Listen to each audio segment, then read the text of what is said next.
बिस्मिल्लाहिर्रहमानिर्रहीम। मौजूद नाजरीन, दोस्ती का रिश्ता दुनिया में सबसे खूबसूरत और प्यारा रिश्ता है।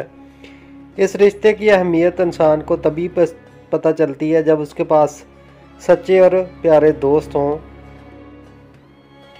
आज की ज़ेर नज़र वीडियो भी दो ऐसे दोस्तों की है जो एज में तो काफ़ी एजड हैं, लेकिन इनकी शरारतें बिल्कुल बच्चों जैसी हैं। आप वीडियो को कंप्लीट वॉच कीजिएगा, यकीनन आपको मज़ा आएगा।